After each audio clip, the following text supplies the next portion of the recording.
అండి, welcome back to our channel Aruna Gaddam all in one blogs. ఈరోజు వచ్చేసి తాటి ముంజలతో కూర అయితే చేసుకుంటున్నామండి. దానికోసం ఇలా ముదురు తాటి ముంజలు అయితే తీసుకోవాలి.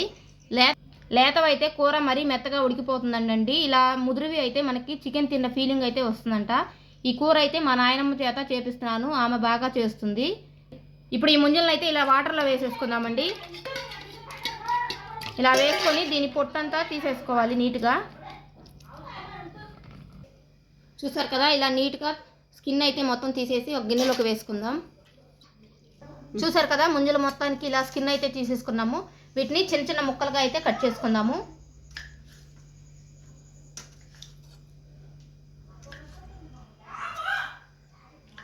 ఇలా ఈ సైజు ముక్కలు అయితే సరిపోతాయండి. చూసారు కదండి, తాటి ముంజలు అయితే మొత్తం ఇలా ముక్కలుగా కట్ చేసి పెట్టుకున్నాము. అలాగే 3 మీడియం సైజు ఉల్లిపాయలు కూడా చిన్నగా ముక్కలుగా కట్ చేసుకొని పక్కన పెట్టుకోవాలి. ఇప్పుడైతే కర్రీ రెడీ చేసుకుందాం. బాండి పెట్టుకున్నామండి. ఇప్పుడు ఇందులోకి అయితే మిరగాయలు తుంచుకొని 2 ఇందులో వేసుకోవాలి. మిరగాయలు నేరుగా వేసామంటే పేలి ముఖాన పడుతుందండి, కాబట్టి ముక్కలుగా కట్ చేసుకొని వేసుకోవాలి. అలాగే తాలింపు గింజలండి,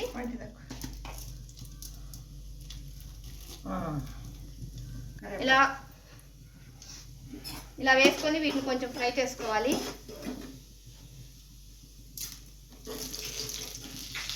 తాలింపు గింజలు వేగాక కరివేపాకు కూడా వేసుకుందాము. అలాగే కట్ చేసి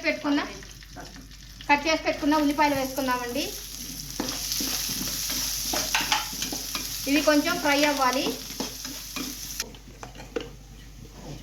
దీంట్లో కొంచెం పసుపు అలాగే కొంచెం ఉప్పు వేసుకొని 2 మొత్తం కలిసేలా కలుపుకుందామండి. ఈలోపు మన ఉల్లిపాయలు అయితే మగ్గుతూ ఉంటాయి. ఇలా కలుపుకున్న ముక్కల్ని మన తాలింపులోకి అయితే వేసేసుకుందాము. ఇలా వేసుకొని మొత్తం అయితే కలుపుకుందాము. ఇవన్నీ మా నాయనమ్మకు తెలుసండి, ఈ కూర మాకైతే తెలియదు. మా నాయనమ్మ స్టైలే చేస్తున్నాను. మా నాయనమ్మ దగ్గరుండి ఈ కూర అయితే చేపిస్తుంది. ఇప్పుడు కలిపి గుజ్జు తీసుకున్న చింతపండు రసం పోసుకోవాలండి. చింతపండు అయితే ఒక చిన్న నిమ్మకాయ అంత చింతపండు తీసుకున్నాను. వాటి గుజ్జు తీసుకొని ఇప్పుడు ఆ నీళ్ళు అయితే పోసుకుంటున్నాను.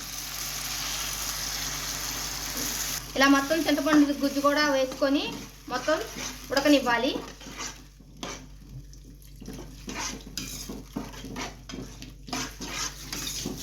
ఇప్పుడు ఇందులోకి తగినంత కారం వేసుకుందామండి. కారం వచ్చేసి సంబార్ కారం అయితే వేసుకుంటున్నాము. చూడండి, మీరు ఎంత కారం తినగలుగుతారో అంత కారం వేసుకోండి. మేము కొంచెం వేసుకుంటున్నాము. దీనిలోకి సంబార్ కారం అయితేనే టేస్ట్ చాలా బాగుంటుందండి. ఇలా వేసుకొని మొత్తం ఒకసారి కలుపుకోవాలి. ఒక 10 నిమిషాలు ఉడికిందంటే మన కూర అయితే రెడీ అయిపోతుందండి.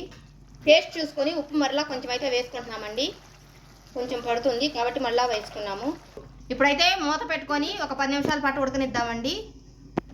ఇప్పుడు మధ్య మధ్యలో అయితే ఇలా మూత తీసి 1-2 సార్లు అయితే కలుపుకుందామండి. ఈ గ్రేవీ అనేది కొంచెం దగ్గర పడాలి, అంతవరకు అయితే ఉడకనిద్దాము.